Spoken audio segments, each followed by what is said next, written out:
Hello, church. I thought today that I would talk a little bit about love and my limited understanding of it. When it comes to dogs, a lot of owners, especially new owners who got themselves a brand new puppy and the puppy's cute and lovable and running around doing good. One of the things I have to explain to them more than anything, excuse the shakiness, I gotta take care of this guy too. That's right, that's you.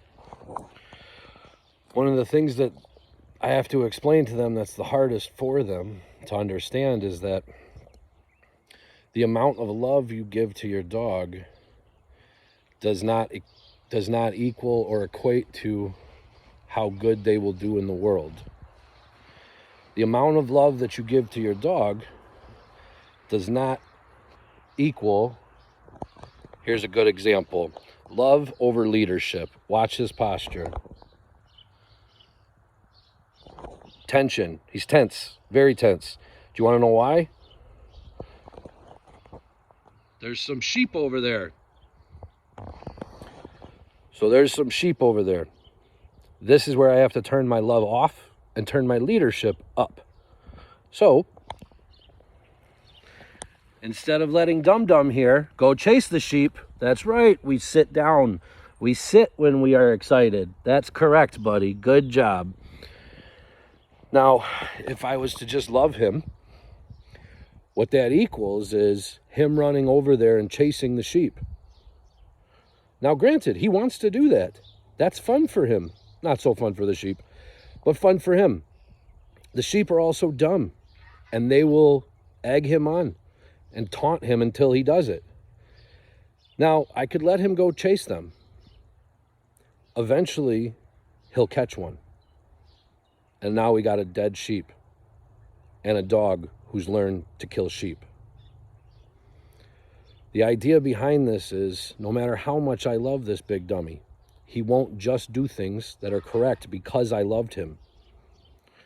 I must train him. I must bring him up in the ways that are good for him, that will help him navigate this world. And sometimes love isn't enough for that, which means you must be a leader. Now, a biblical example of this that I think is a biblical example, and, I am not a scholar and I have no degrees, so you can take that for whatever it's worth. Come back this way.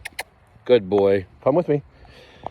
So a good biblical example of turning your love down and turning your leadership up to get results is this.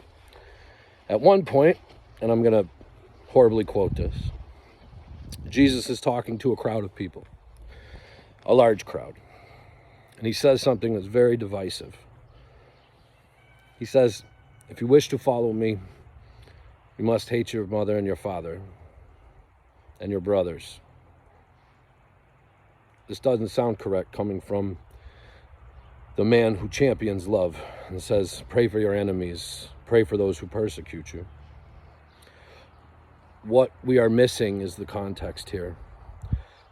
I think Jesus is watching 5,000 people follow him around. Half of these people don't believe in him. Half of these people are here to take advantage of the things that are going on. And the other half of the people, maybe they believe. That's 3 halves. That's way too many people. Anyways, what Jesus does when he says, you must hate your father and mother to follow me, is he splits the crowd. Those of you who are not committed, time to leave. Those of you who are committed, no, we're going to take it all the way to you hating your mother and father. And if you are able to do that, then you can follow me. Love doesn't mean everything feels good. Hey, come with me. Come on. Good boy. Love doesn't mean everything feels good. Love means I have your best interest at heart, and I will put my interest aside to make that interest happen. Sometimes love is saying no. Sometimes love is saying this is not correct, and I don't care how many people are saying it's correct. Sometimes love is saying, no, I will not allow you to do this because I care about the things that are behind me. So because I care about those sheep over there, I will not allow him to chase them. I will not allow them to put fear into them. And I will not allow him to catch them. He might not like this, and it may be uncomfortable, but I love them also. Every time you say yes to something, you are saying no to something else. And every time you say no to something, you are saying yes to something else. Let your yes be yes, your no be no. But make sure that when you use your love, it's not just to make someone feel better. It's to help them through their life. It's to carry their load. And it's to point them in the right direction, not in the direction that makes them feel good. Feelings are fickle. They change minute by minute, moment to moment. Don't trust them. Trust Jesus. Love like Jesus loved, which means this is harsh sometimes, but it's good. I love you all, church. Thank you. Go in peace.